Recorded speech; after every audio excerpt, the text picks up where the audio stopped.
Irimedia Group. Le monde au creux de votre main.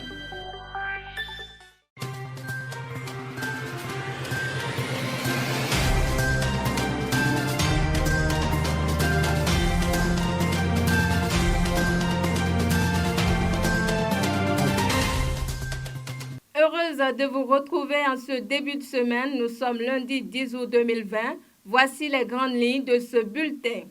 Reprise des classes pour les apprenants des écoles primaires, les enseignants face à un dilemme quant au respect de certaines mesures barrières. Récurrence des offrandes sacrificielles à Parakou, une médaille à 2 revers pour les usagers des carrefours primaires et secondaires.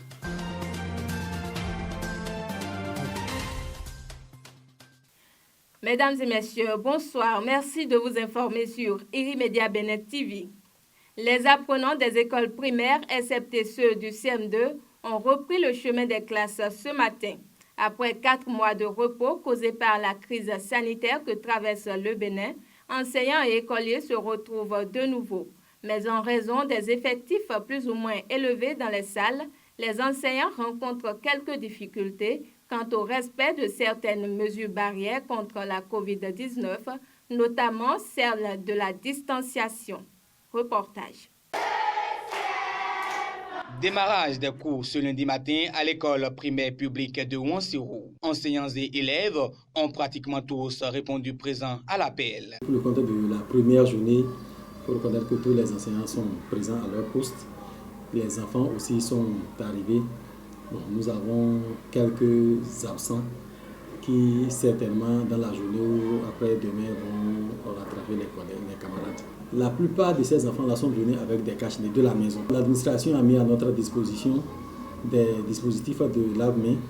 Nous essayons de mettre ça à la disposition des enfants pour que régulièrement qu'ils puissent quand même se laver les mains à l'eau et au savon.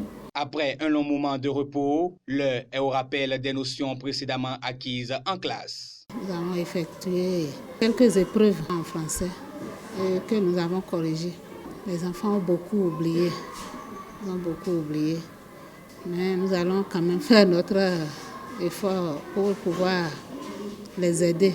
Si tout est mis en œuvre pour le déroulement des activités académiques dans de bonnes conditions, il reste tout de même des problèmes à solutionner. Le problème qui se pose à nous aujourd'hui, c'est le problème de la distanciation. Vu le nombre d'élèves que nous avons et vu la superficie par rapport à nos salles de classe, nous avons du mal à observer les 1 mètre de distance entre 2 apprenants.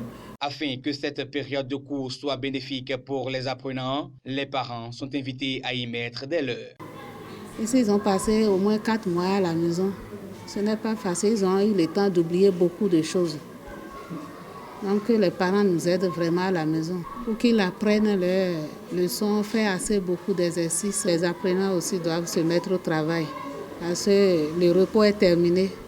Ils doivent vraiment se mettre au travail.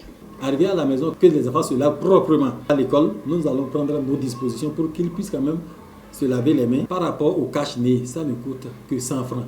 Que chaque parent, en attendant, que chaque parent mette à la disposition de chaque enfant ce dispositif pour que, arrivé à l'école, que les enfants puissent quand même avoir le nez et la bouche couverts. Voilà qui est dit pour une fin d'année académique réussie. Parlons à présent du bien fondé de cette reprise des cours chez les apprenants du primaire et de la responsabilité des parents face à la situation. C'est avec Pierre Adeleke, spécialiste des sciences de l'éducation. Aujourd'hui, le gouvernement a voulu que les primaires reprennent. Bon, nous considérons que cette reprise s'inscrit dans la logique de recyclage. Ce n'est pas une nouvelle rentrée, parce que la rentrée a eu lieu depuis septembre, fin septembre ou début octobre, et cette rentrée a été interrompue. Maintenant, vu l'ampleur du Covid et vu la question d'apprentissage, c'est normal qu'à un moment donné, on appelle les enfants pour leur faire un petit recyclage avant la nouvelle rentrée. Et le gouvernement a pris soin même de planifier les activités pendant cette période-là. Je pense que les psychopédagogues, que les enseignants sont ils doivent prendre des dispositions pour pouvoir accompagner les enfants au fin de remuer et de ruminer un peu ce qu'ils ont déjà, ce qu'ils ont appris par le passé, pour que la rentrée prochaine se passe très bien. Il faut que nous sensibilisions les parents à laisser les enfants venir à l'école, ne serait-ce que pour jouir de ce que les enfants des pauvres n'ont pas.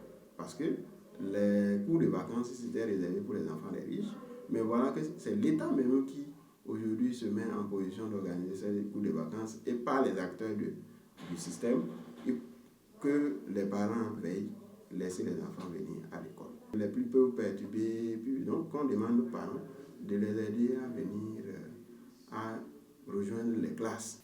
Dans la cité des Kobourou, il est récurrent de rencontrer des offrandes au niveau des carrefours de la ville ou des périphéries. Que comprendre de cette pratique et quelles peuvent en être les conséquences? Des éléments de réponse à travers ce magazine réalisé par l'une de nos équipes. Des calebasses contenant de la nourriture, des feuilles ou même des carcasses d'animaux, on en retrouve de plus en plus au niveau des carrefours secondaires de la cité des Kobourou. Le sacrifice, encore appelé Vossissa en langue locale fond, est pratiqué aujourd'hui pour plusieurs raisons. Tu passes, tu vois un accident, ça dit tu as peur. Donc sur la voie, on peut faire un sacrifice pour que les mauvais esprits qui font ça, qui dégagent. C'est par rapport souvent à des maladies contagieuses, des malédictions de l'homme, ce qui veut t'arriver tardivement, qui va te coûter trop cher. Le coup d'Iyo, souvent le coup d'Iyo, c'est destiné pour les grandes personnes. Il suffit que ça soit Carrefour, utilisé par plusieurs personnes de n'importe quelle ethnie, ça passe. Pour raison de santé, de boulot ou bien d'autres, le choix des carrefours en général est parfaitement justifié par les initiés. C'est la vie. Est-ce que tu as jamais vu, ils ont attaché la voie, l'homme ne passe pas. Comme on n'attache pas la voie, on ne peut plus t'attacher. Même si c'est mauvais esprit qui est quoi là, ça dégage. On dit, on va y un concours au jour la manfine. Si tu te débarbouilles le matin pour voir si c'est propre ou pas, tu fais comme ça, tu vois s'il n'y a rien autour de ton toit. Donc c'est comme ça. L'homme doit voir. Ça c'est clair. Une condition primordiale qui ne manque pas d'impacter sur l'énergie vitale de l'homme qui est exposé. Si tu n'as pas la chance, si tu n'as pas un esprit protecteur, tu peux ramasser les pots cassés. Et ce qui devait arriver à l'autre peut passer par toi. Il y a des enfants agités, vous voyez, qui s'occupent de ce qui se mêlent à des trucs bizarres. Directement, ils sont sensibles et ça passe par eux. S'il s'est purifié de certaines maladies et tout ça là, ça s'enfonce après l'année. Mais dans le même année ça n'a pas fait le temps que ça va faire. Si quelqu'un passe et qu'il est trop sensible, il peut aussi... Même si le choix du carrefour respecte les conditions de fréquentation, une seconde raison justifie le dévolu porté sur les carrefours secondaires par les initiés. Le sacrifice proprement dit ne doit pas se faire là où il y a de l'électricité, là où il y a de l'éclairage.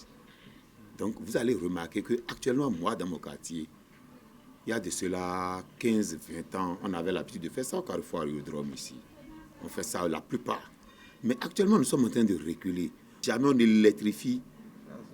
Là aussi, on va encore reculer. L'électrification des artères principales, mais surtout de celles secondaires, s'avérerait donc être une solution face à la prise d'ampleur que connaît le phénomène dans la cité des Deux Baobabs.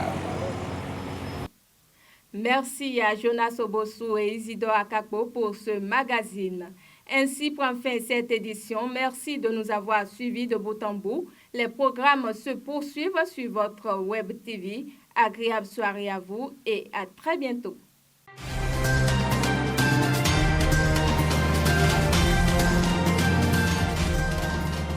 Irimedia Group. Le monde au creux de votre main.